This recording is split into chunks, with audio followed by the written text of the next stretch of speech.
You set my world on fire. I'm going up when we slow down. The summer high. Feel your heart race like in the state of mind.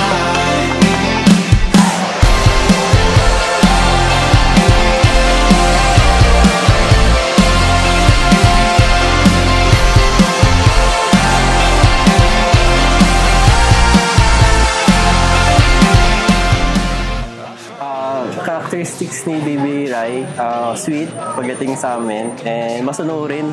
Siya, masyadong explorative.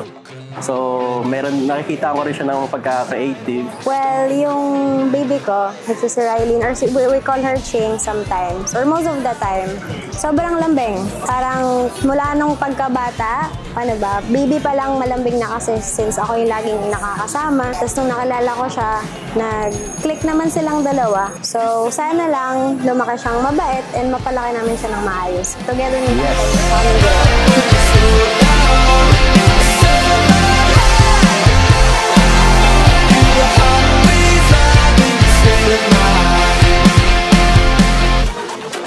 For me, yung characteristics ni Baby Rai is, jolly siya, sweet, cute, and funny at times.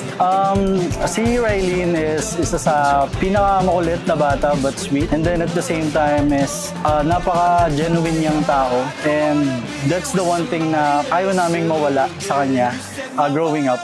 And isa din sa characteristic ni Ching na pinaka-nagustuhan ko is for being happy despite of a bad situation or a bad thing na nangyayari sa kanya. She's just being jolly all throughout, and then basta masiyaing bata.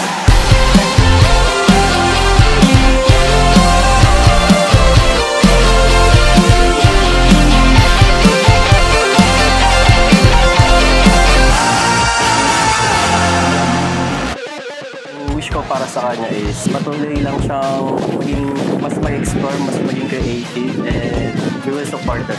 Yung wish ko sa kanya is sana madaming adventure yung life ahead niya.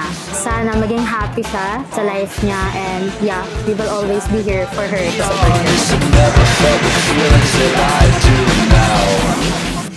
Ang wish ko kay Rylene is sana matupad niya lahat yung pangarap niya. We're just here lang for her. Lagi siyang i-guide. And then, I'm praying as well and I'm wishing as well. Sana maging siya kung ano yung gusto niyang maging siya someday. So, wish ko naman kay Bebe, sana lumaki siyang may takot sa Diyos. Lumaki siyang mabait na bata. As usual, growing up naman, feeling ko naman napalaki ko siya ng tama. And sana lang, again, matanggap niya yung sitwasyon. And feeling ko naman, we're gonna get along together since 5 kami sa family picture.